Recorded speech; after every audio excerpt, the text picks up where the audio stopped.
रासायनिक अभिक्रिया। ठीक, जब एक या एक से अधिक पदार्थ कोई क्रिया करता है और क्रिया करके एक नए पदार्थ का निर्माण करता है, ऐसी अभिक्रिया को हम लोग कहते हैं रासायनिक अभिक्रिया। ठीक, फॉर एग्जाम्पल के लिए हम बात करते हैं, अगर मान लीजिए हमने गर्म किया कैल्शियम कार्बोनेट को CaCO3 को। ठीक, हमने इसको गर्म कर दिया और गर्म करने के बाद हमको प्राप्त होगा CaO calcium oxide plus CO2। तो आप यहाँ देख रहे होंगे समीकरण में कैल्शियम कार्बोनेट को हमने गर्म किया और गर्म करने के बाद calcium oxide plus carbon dioxide प्राप्त हुआ, इसलिए कहा जाएगा कि यहाँ पर क्या हुआ, रासायनिक अभिक्रिया हुई। क्या हुई है, रासायनिक अभिक्रिया। इस पूरे में क्या हुआ है, रासायनिक अभिक्रिया हुई है। क्या हुई है, रासायनिक अभिक्रिया। ऐसे कोई भी पदार्थ दिया गया हो, अगर उस पदार्थ में कोई क्रिया होती है, उससे एक या एक से अधिक पदार्थ बनते हैं नए पदार्थ, तो हम लोग कहेंगे उसको रासायनिक अभिक्रिया। चलिए और भी एग्जाम्पल के द्वारा समझते हैं रासायनिक अभिक्रिया को। H2 प्लस Cl2 दोनों आपस में क्रिया करते हैं तो बनाते हैं HCl। ठीक, दोनों आपस में क्रिया करके क्या बनाते हैं, HCl। तो उसको हम लोग कहेंगे H2 plus Cl2 gives out HCl। क्या है, रासायनिक अभिक्रिया है। क्या है, रासायनिक अभिक्रिया। तो जब कभी भी आपको दिखाई दे कहीं पर एक पदार्थ दिया गया हो या एक से अधिक पदार्थ दिए गए हो, वो आपस में क्रिया करके एक या एक से अधिक नए पदार्थों का निर्माण करे, तो हम लोग उसको कहते हैं रासायनिक अभिक्रिया। अब जो रासायनिक अभिक्रिया होती है उसमें दो चीजें होती हैं, एक होता है अभिकारक और दूसरा होता है उत्पाद। इसको हम लोग कहते हैं अभिकारक और जो बनता है उसको कहा जाता है उत्पाद। तो अभिकारक की परिभाषा क्या हो जाएगी, अभिक्रिया में भाग लेने वाले पदार्थ को अभिकारक कहते हैं और बनने वाले नए पदार्थ को उत्पाद कहते हैं। ठीक, तो यहाँ से आपको दो चीजें और भी मिल जाएंगी। क्या क्या मिल जाएंगी, अभिकारक और उत्पाद। ठीक, तो अभिकारक जिसको इंग्लिश में बोलते हैं रिएक्टेंट।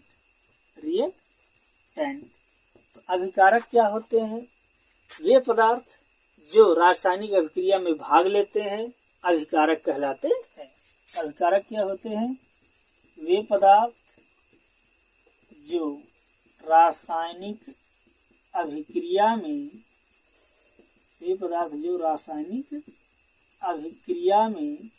भाग लेते हैं उन्हें अभिकारक कहते हैं। तो जो पदार्थ रासायनिक अभिक्रिया में भाग ले रहे होते हैं उन पदार्थों को हम लोग क्या कहते हैं, रासायनिक अभिकारक। जैसे H2 plus Cl2 gives out HCl में H2 और Cl2 ये दोनों क्या है, अभिकारक है। ठीक, क्या है, अभिकारक है। दूसरा एग्जांपल देखिए, CaCO3 इसको हमने गर्म किया तो बना क्या, CaO प्लस CO2। यहाँ पर ये CaCO3 क्या है, कैल्शियम कार्बोनेट, अभिकारक है। क्या है, अभिकारक। आगे देखिए, अभिकारक के बाद आता है उत्पाद का नंबर। उत्पाद जिसको हम लोग अंग्रेजी में कहते हैं प्रोडक्ट। इसको अंग्रेजी में क्या कहते हैं, प्रोडक्ट। तो प्रोडक्ट क्या होता है, अभिक्रिया के फलस्वरूप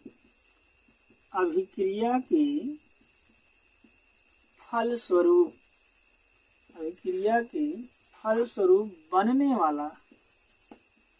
वाला पदार्थ, अभिक्रिया के फलस्वरूप बनने वाला पदार्थ उत्पाद कहलाता है। तो जब कोई अभिक्रिया होती है, उस अभिक्रिया के दौरान जो पदार्थ बनता है उसको हम लोग कहते हैं उत्पाद। फॉर एग्जाम्पल की बात करें, यही जो एग्जाम्पल दिया गया था, H2 plus Cl2 gives out HCl। इसको वैलेंसी बराबर कर लीजिए। ठीक, तो यहाँ पर HCl क्या है, हमारा उत्पाद है और H2 और Cl2 क्या है, अभिकारक हैं। क्या है, अभिकारक। दूसरा एग्जाम्पल देखिए, Na+Cl2 gives out NaCl। तो यहाँ पर NaCl यानी कि सोडियम क्लोराइड क्या है, उत्पाद है हमारा, और सोडियम और क्लोरीन क्या है, अभिकारक है। क्या है, अभिकारक। तो उम्मीद करते हैं आपको रासायनिक अभिक्रिया और अभिकारक तथा उत्पाद समझ में आया होगा। एक बार फिर से रिवीजन कर लेते हैं। रासायनिक अभिक्रिया को क्या होती है, जब एक या एक से अधिक पदार्थ क्रिया करके एक या एक से अधिक नए पदार्थ का निर्माण करता है तो उसको हम लोग कहते हैं रासायनिक अभिक्रिया।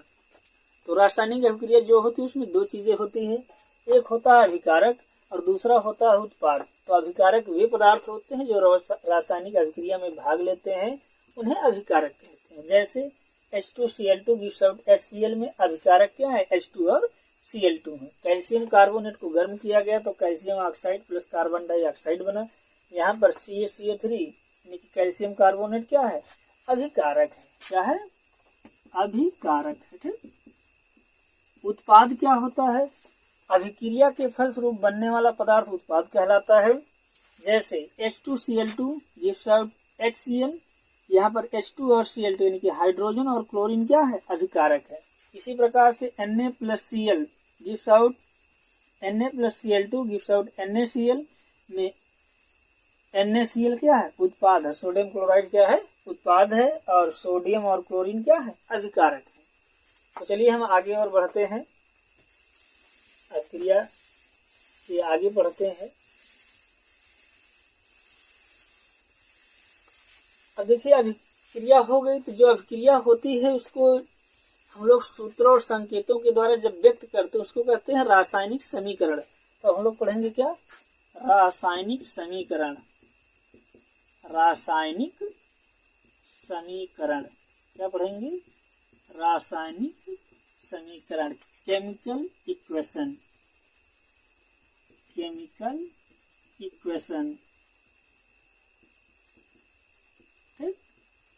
तो रासायनिक समीकरण क्या होता है, अभिक्रिया में भाग लेने वाले अभिकारकों तथा उत्पादों को प्रतीकों व संकेतों द्वारा व्यक्त करना ही क्या कहलाता है, रासायनिक समीकरण कहलाता है। जैसे अगर हमने कहा कि सोडियम और क्लोरीन मिलकर सोडियम क्लोराइड बनाते हैं। क्या बनाते हैं, सोडियम क्लोराइड बनाते हैं।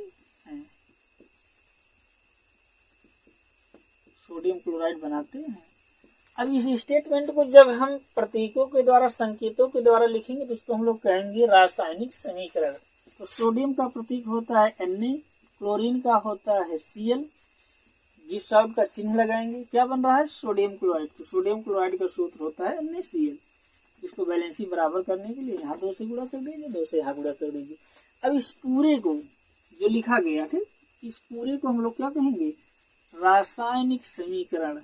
रासायनिक समीकरण।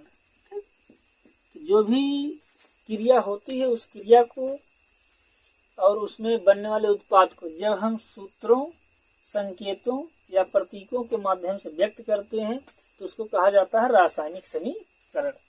तो आगे हम लोग पढ़ेंगे रासायनिक समीकरण के प्रकार। ठीक। क्या पढ़ेंगे, रासायनिक समीकरण के प्रकार। सॉरी, रासायनिक समीकरण नहीं, रासायनिक अभिक्रिया के प्रकार। आगे हम लोग क्या पढ़ेंगे, रासायनिक अभिक्रिया के प्रकार। अभिक्रिया के प्रकार। तो रासायनिक अभिक्रिया के प्रकार, तो जो रासायनिक अभिक्रिया होती है उसका हम लोग यहाँ पढ़ेंगे सबसे पहले क्रिया विधि के आधार पर। क्रिया विधि के आधार पर रासायनिक अभिक्रिया के प्रकार। रासायनिक अभिक्रिया के प्रकार। तो यहाँ पर हम लोग सबसे पहले पढ़ेंगे रासायनिक अभिक्रिया के प्रकार में क्रिया विधि के आधार पर रासायनिक अभिक्रिया के प्रकार। तो क्रिया विधि के आधार पर रासायनिक अभिक्रिया को 4 भागों में